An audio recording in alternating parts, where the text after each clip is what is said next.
What's up, ladies and gentlemen? Welcome back to the channel. Welcome to another video. Let's get right into this clip that we're going to be watching, posted by Psaki herself, making a fool of herself when she is basically talking about the Muslim community. She's basically saying that the Muslims can't think for themselves, that any single instance of any migrant or immigrant or Muslim or person of color agrees with the GOP and the Republican on the right side. For some reason that we've been brainwashed or we've been played somehow, and that we didn't independently bring ourselves to this conclusion. So let's watch this ridiculousness that she spewed here for a second, and we'll read the comments. The comments are absolutely hilarious on her own post right here. She posted this herself. Let's watch it. So lately, I've been noticing the reemergence of a very old GOP playbook that harkens back to President Richard Nixon's infamous Southern strategy. During his campaign for president in 1968, the Republican Party made a concerted effort to reach white Southerners who used to vote for Democrats by playing to their fears of African Americans and the civil rights movement. And it worked. By pitting one group of Americans against another, the GOP successfully managed to split off Southern whites from the Democratic Party. Now, decades later, the right wing is reviving that same playbook. Well, that's historically inaccurate, but let's just ignore that fact, that falsehood there, and just focus on what she's about to say here about Muslims. This time with Muslim Americans and trans people. Hear me out here. The GOP is trying to recruit Muslim Americans, a community that makes up less than 2% of the U.S. population, against another tiny marginalized group of Americans, transgender people. It's important to remember. Yeah, so, oh my God, these people are so stupid. She doesn't understand that nowhere in the Middle East, nowhere almost on the face of this earth will you find a Muslim, let alone a Muslim country, who agrees with the LGBTQ movement. I don't think the GOP doesn't need to recruit Muslims to go against the trans community or the LGBTQ agenda here. They've already been recruited. They're one of the biggest advocacy of not going against or going with the agenda. Am I missing something here? Does she not notice? They're almost more conservative than Christians are, in a sense. Only in the West and in Christian countries do we allow degeneracy like the LGBTQ movement. You go to the Middle East, you go to these Muslim communities, bro, that's not even a conversation they want to have. So the GOP don't need to recruit. No matter of fact, it's the Muslims that need to be recruiting people into the non-LGBTQ agenda, if you want to call it. This woman here is disconnected from reality. Remember that back in 2011, during the Republican primary, the right wing had designated Muslim Americans as public enemy number one. No surprise, given that conspiracy theorists, remember the birthers? I do, had been trying for years to portray President Obama as a Trojan horse for Sharia law.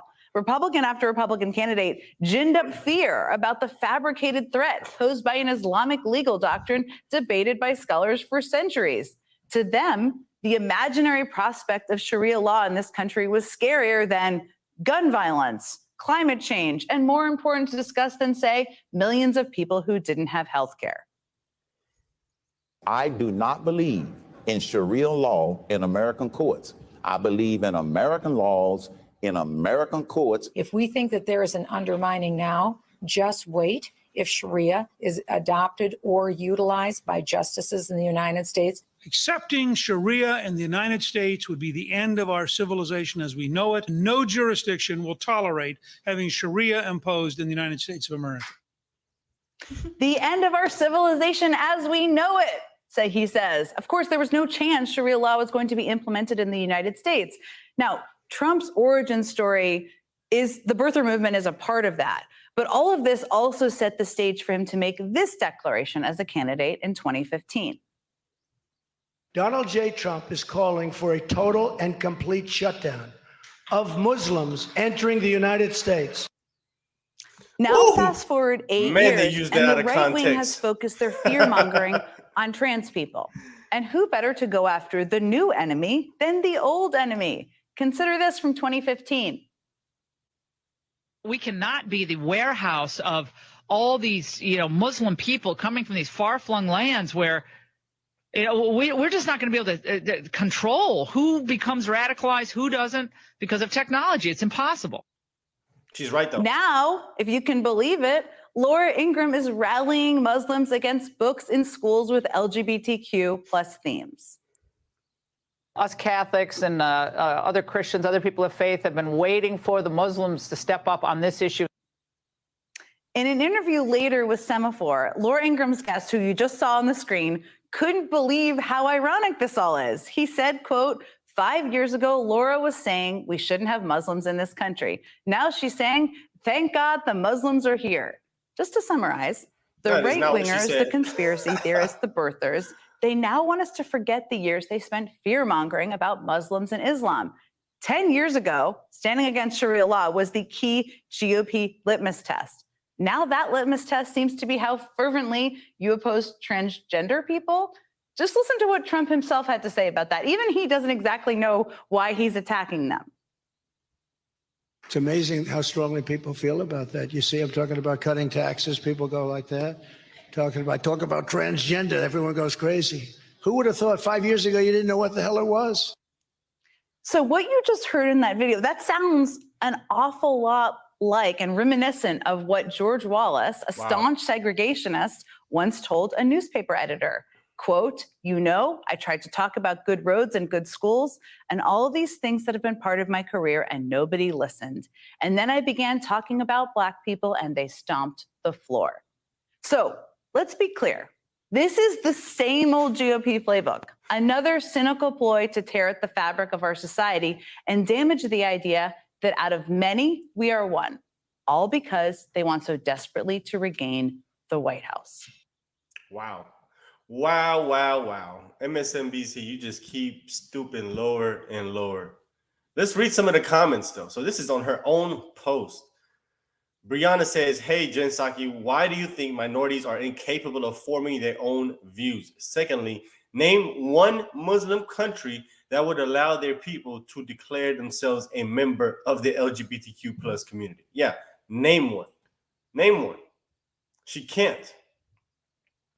Weird, because Southern whites voted Democrat in 1976, 1980, 1992, and 1996.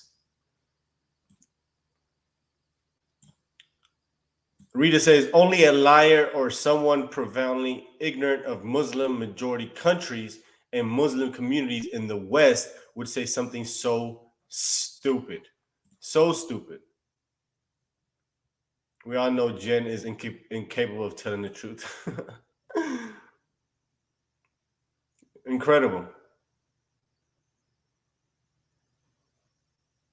Incredible. Jen Psaki peddles propaganda. She did it for Joe Biden, and now she does it for MSNBC.